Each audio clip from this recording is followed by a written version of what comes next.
What's going on, boys and girls? This is BVD with BVD TV, the biggest Tennessee Volunteers fan on YouTube. And you're watching the two Irish brothers. Shout out to the Notre Dame Fighting Irish. Go Vols. Here's Zibikowski trying to get to the outside. He has blockers in front.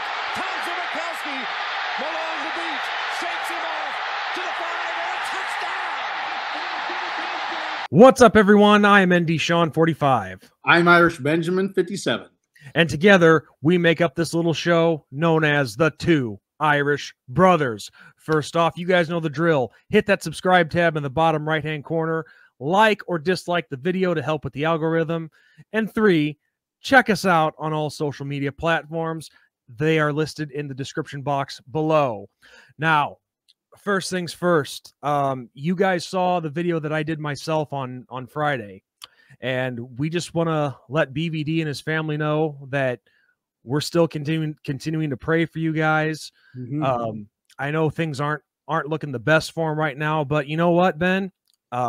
Even though you weren't present for the video that I did on Friday, I think God is listening, and we just might get a miracle, because it sounds like things are getting a tad bit better for him. Yes, because he's still with us. He's still here fighting. And from the last update that I heard, they are looking to give him another surgery. And I don't know the full details of it, but it sounds like it's going to be a little trachea to go in through his throat, and that might clear out some of the fluid buildup. And because what's going on is there's a stent that they can't get out for whatever reason or something like that. But all I know is it sounds like BVD is fighting this, and he just might come back to us. Yep. It's tough. It's really tough stuff going on. Myself personally, I didn't see it coming. And I was so scared on Friday night, because when it's someone who you're really close with, whether it be a family member or a friend, and BVD is definitely a close friend of ours. And for those of you who don't know who we're talking about a gentleman named Keith Ricker. He goes by Big Vol Daddy here on YouTube, and he is probably the biggest Tennessee Volunteer fan I've ever seen in my life. Yeah, very well known, and he's in a battle with his health right now, and kind of fighting for his life. So again, we're praying for his family, and especially for Keith himself. And Ben, I just have one more thing that I want to add to this, and I promise you I'm not going to go on a big time rant here. But the Alabama fan Law Tide has been the one that's been keeping us updated on BVD's situation. And unfortunately, I've heard that he's been getting backlash for doing that. And I've even seen some videos of people making accusations that he, and none towards myself, but there were people making accusations of him saying that BVD had passed away already, which I know for a fact that's not true. If you go back and watch the videos, he never once said BVD passed away. Myself on Friday night, I never said he passed away either. And also, I want to say, why is it so wrong for us to be making, I guess you could say, tribute videos or anything like that? We're not saying that he passed away. We're making tribute and respectful videos towards our friend because we care about him. And it's not because he passed away. It's because he's in bad shape, and he needs our thoughts and prayers, and we're expressing that. So to all the people that were giving Law Tide backlash, screw you. Screw you. And that's where I'm going to leave it. Just Keith, keep fighting, and we look forward to seeing you back here on YouTube in the near future. But we love you, buddy, and we're going to be thinking of you. So I just had to get that out. But with that said, I know BVD is going to fight, but let's talk a little football, maybe to lighten the mood a little bit. So Ben, one of the biggest news this past week has been the ACC conference. Yep. What's going to happen with it?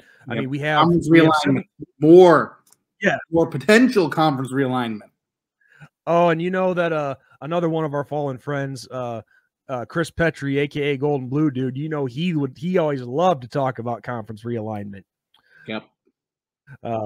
But there's been more of it this past week, and of course, what we're talking about is the ACC conference, and there are 7 members of the conference who are looking to band together and even try to get an 8th member to break up that conference's grant of rights deal, which would allow them to go elsewhere, break the current TV deal with the ACC, and maybe the ACC is no more. Yeah. And right now, those 7 members that we're talking about, they are, and I have it up in front of me. Let me just scroll up to it. Those 7 schools are Clemson, Florida State, North Carolina, Miami, NC State, Virginia, and Virginia Tech. They have met in private to discuss this. They're trying to get an 8th member because 8 members, that makes it a conference majority to break that grant of rights deal and open these schools to possibly leave for other conferences. Because that's been the issue with the ACC is they want a better TV deal. They want to make more money, and it's understandably so. I mean, the more money you make, the more prosperous you're going to be with your program. Yeah. And so, who knows if they can get an 8th member? Who knows who that 8th member could be? But Ben, I've been talking too much so far. You deserve a chance to speak your mind as well. But what's been your thoughts ever since you've been seeing all this with the ACC? And this isn't the first time either that they've tried. This I think that it's going to happen. I think it will happen. And I think the 8th member will be Pitt. That's who I think will be it among those teams in the ACC, either Pitt or Louisville. I think, it'll be very interesting to see what happens with that. Because we potentially also you have to remember, Washington and Oregon wanting to join the Big Ten with USC and UCLA, which would jump the Big Ten up to 16 members. 16 members in the Big Ten, which I guess would make it the Big 16. And then, of course, obviously the SEC will get 16 members eventually because they have added Oklahoma and Texas. And that'll start, 2024, 2025, something like that.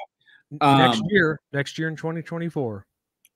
So it'll be very interesting to see what happens. What I would like to happen is a new conference emerge. That's what I would like to happen. Instead of joining another big conference, making your own conference with Florida State, Miami, Clemson, Virginia Tech, NC State, UVA, and Virginia Tech. And then adding West Virginia from the Big 12, Louisville, Pittsburgh, Tulane, Western Kentucky, Navy, Maryland, and then Coastal Carolina. Interesting. And interesting. And what would you call this conference? Something like the Eastern Conference. That's it? You wouldn't call it like Eastern Athletic or something with like. There's the Southeastern Conference, which is the SEC. So there's no Southeastern Athletic Conference. It's just the SEC.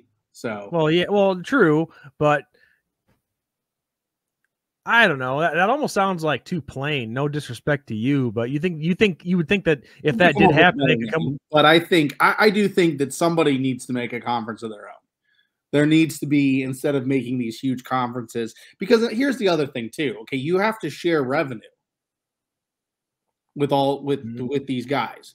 So, or schools, I should say. So, like, do you really want to share revenue with 18 or 17 other schools? No. Opposed to going like 12 or 14, you're going to have a bigger cut of money. That's true.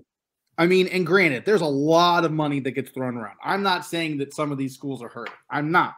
But what I'm saying is, business-wise, logically, would you rather share with 17 other schools or 13 other schools? Well, you're definitely going to go with Yeah. where there's the less of a spread. So yeah, the smaller group for sure. I would like to see, you know, a more powerful school like Clemson and Miami and Florida State go, okay, well, we're going to make our own conference with a bunch of other schools instead of going with the flow of other schools and joining the SEC or joining the Big Ten or joining the Big 12. Well, yeah, no, that would make sense. Will absorb some schools. I think if they're going to lose Washington and Oregon potentially, where they are losing UCLA and USC, I think they could get a school like Boise State. I think they could get a school like, you know, Colorado State, because you're going to have to replace it if you want to keep your revenue where it was at. Right. And I'm not saying Colorado State brings in the same kind of revenue that USC or UCLA does, but you got to save some kind of face. True. And you know what's funny about this, Ben, is with all the discussion about conference realignment, you know, it's amazing how the news can shift sometimes, because first we're looking at the Pac-12 going under and the ACC getting stronger. Now it's the complete opposite. Yeah. Now it's the ACC, where it has 7 members looking for that 8th member to break that grant of rights and get out. Yeah. But I still think my opinion is this. I think either the ACC is going to find a way. The ACC conference is going to pay out more money to its members, because you see, if you leave the conference right now, it's going to cost a school roughly $120 million to leave, and the ACC is still going to have your TV rights for until the deal is up. Right. Or something along those lines. And it's, I remember at one point, I really thought the Pac-12 was going to die for sure. The Big 12 was on life support for a while too. And at this point in time, I don't know what the hell is going to happen. Yeah. I mean, I also found out that even though Notre Dame's not a full-time member in football, but they are for their other sports, I found out that they get a vote as well in this. Well, yeah. I mean, you get because see, like, everybody's focusing on the football aspect. That's what we're seeing right now is the football aspect being focused on. But you have to remember, these schools are going to join that conference in all their sport. Well, potentially all their sports. I mean, there are exceptions, like Notre Dame plays in the Big Ten for hockey. You know. Yeah. But the vast majority of sports, if you're Oklahoma, your softball team, your baseball team, your football team, your gymnastics, those sports are going to join the SEC in those sports. So It's not just a football thing. So with Notre Dame getting a vote, Notre Dame's in the ACC in basketball and baseball and lacrosse and swimming and diving and cross country and track. Well, the only reason all these things, they're in that conference, so obviously they get a vote. You know, so people have to think broader than just this football, mindset of, okay, well, we're going to see Alabama on the schedule, and we're going to see, okay, but you're also going to see Alabama on the baseball schedule, and you're also going to see South Carolina on the baseball schedule. How are these things going to, make your decision? And for Texas, more than Oklahoma, Texas has a couple sports that they're really, really good in, and the SEC is really good in some of those sports too, which is baseball. Baseball currently, Mississippi State's won a championship in the last decade. LSU's won a championship. South Carolina's won a championship. I mean, you can go down the line.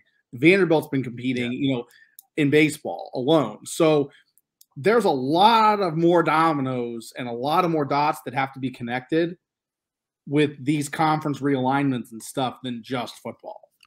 Well, and one thing's for sure, and this is just my opinion, the only 3 conferences right now that are completely safe are the Big Ten, the SEC, and now the Big 12. Yeah.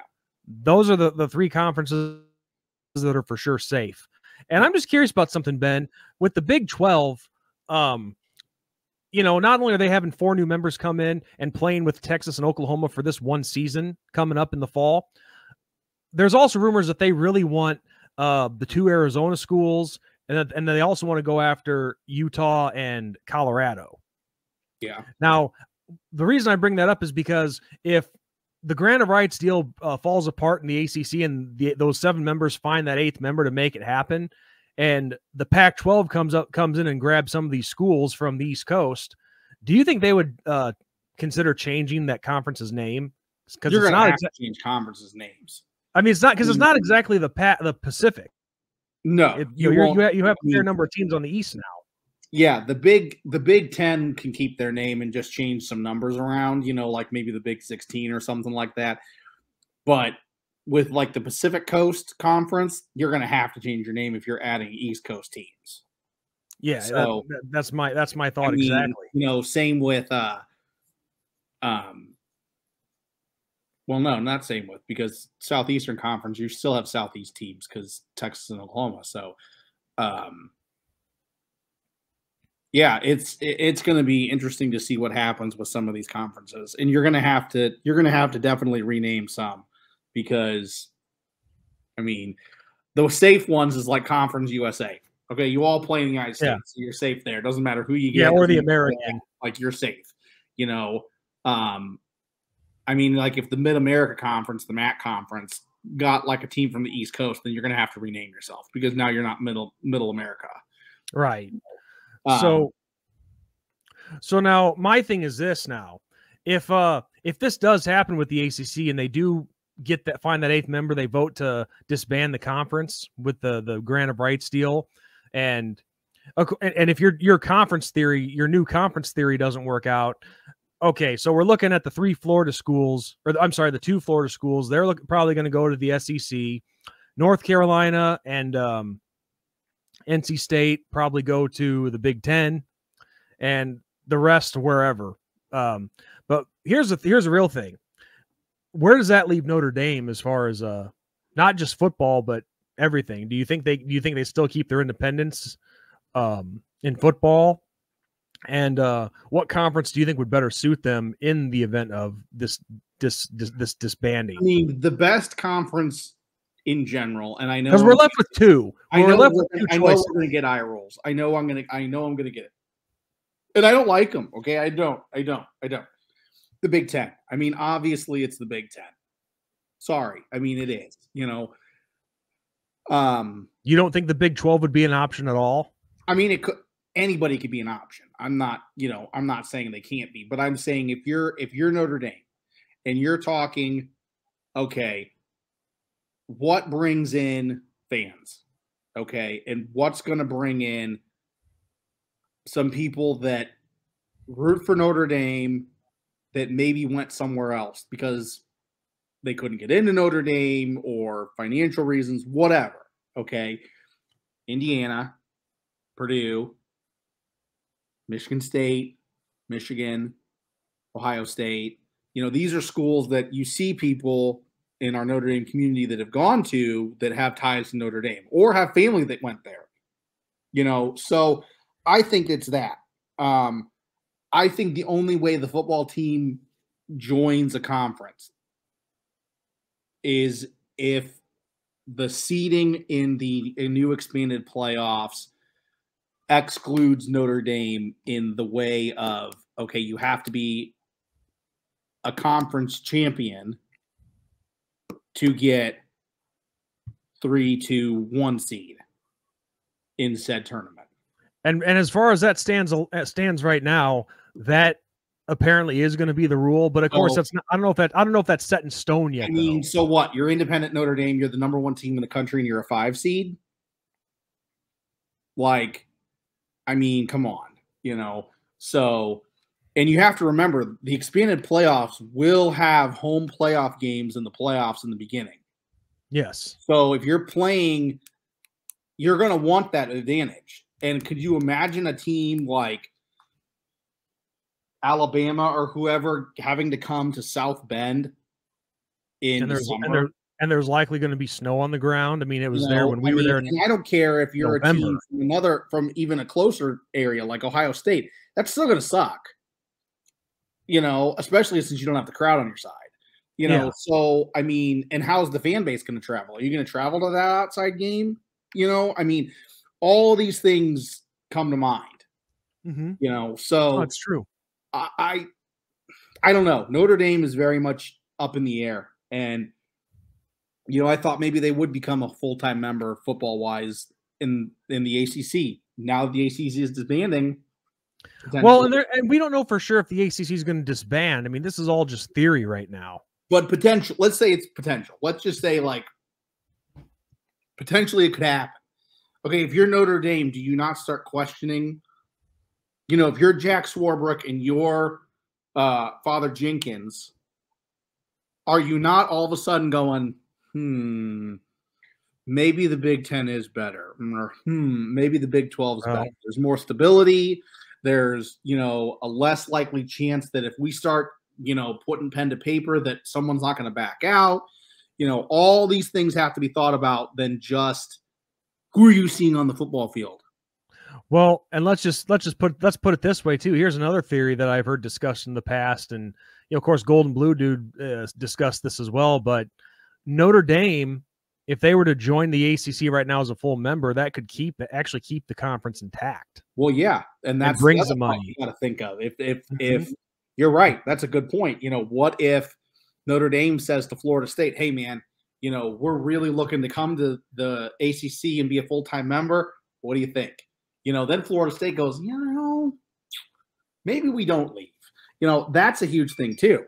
So it really, really depends on what's going to happen with what and what's said behind closed doors. And unfortunately, you and me, you know, we don't get access to that information. So I would love to be a fly on the wall during those meetings. Oh, yes, I totally would too. But I would like to think that, though, if Notre Dame did join the ACC as a full-time member, it very well could, but at the same time, it very well could not keep the conference together. Yeah, those schools would still say this too, because I was looking at stuff on my NCAA football video game. Okay, and I had a couple thoughts. Okay, all right. What would you think if a conference went extreme and made it schools from one state only? All right. What state are you thinking about here exactly? California. So, and just calling it the California Conference or something? Yeah. I mean, obviously you would have Stanford, USC, Cal. Well, I'm saying like USC and UCLA are out of the question because they're going to the Big Ten. I'm talking about these other schools that are losing their conference. You know, Cal, Stanford potentially. San Diego State. San Diego State is in the Mountain West, but what do those schools do? You know, so you could see a conference with Fresno State, San Diego State, Cal, San Jose State. I had them up. Well, are you talking would you bring up teams like California Davis or? Yeah, but that's a whole stadium issue, you know, like how many, because I know like to be in Division I, you got to have X amount. But I mean, that'd be tough. Could you see something like that happening potentially?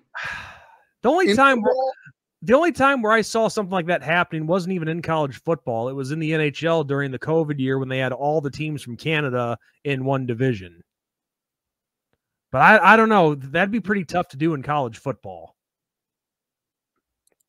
You know, it'd be kind of difficult, I think. I mean, if they want to try it, then okay, they can go ahead and try it. But I don't know. I mean, because there are certain states that have X amount of schools. I mean, you could do it. You could do it with California, Florida, Texas, and Ohio. You could do it. Yeah, you could have 12 members. I mean, you would if you did every single school in Division I, you would have 12 members. I'm not saying I want it to happen. I'm just saying, like, could you see? I mean, that's crazy to think about. Yeah, no, it's crazy. It's crazy. I don't know if they'd ever go that route, but you know, I guess you have to at least think about things, you know. But that's an insane route to go. And people will probably comment on this video if they watched this far saying, Sean, Ben, you guys are stupid for even thinking about it. I don't know. All I know is, dude, things are going to get crazy. And who knows, nothing may happen at all. But it's like it's the never-ending saga of conference realignment, teams always on the go. And my question is, will it ever stop? Will teams ever just be content with staying one place, and will they ever make enough money? It will slow down. I think it will slow down. Yeah, because you got to have some stability here. I mean, it's just crazy. It's just, you know, for a while I thought, you know, the ACC would be a force to reckon with, but you know, you have schools wanting out. I don't know what's going to happen, dude. I mean, yeah, who knows at this point? Who knows? Yeah, but it's a lot to think about. That's for sure. Yeah. So there's a lot to think about, and there's a lot to discuss because you know what? We're just at the tip of the iceberg. There's lots of stuff that's going to happen over this summer. We're just getting started. Exactly. Well, Ben, that was a great discussion on that topic, and I don't have anything else to add. Do you? I got nothing. All right. Well, with that said, I'm going to say it again. Big Vol Daddy, Keith, and his daughter Kayla, his son Kevin, and the rest of his family, we're praying for you guys, and just I hope to God that he is able to make a full recovery out of this. I mean, it's definitely proof that miracles exist, and I think we just may get one. It's not guaranteed, but I think it's looking a lot better than what it was a couple days ago. So keep fighting, Keith. We love you to death, and God bless you. Yep. So on that note, everyone, I'm ND Sean 45. I'm Irish Benjamin 57. And as always, good night, God bless, and go Irish. Go Irish.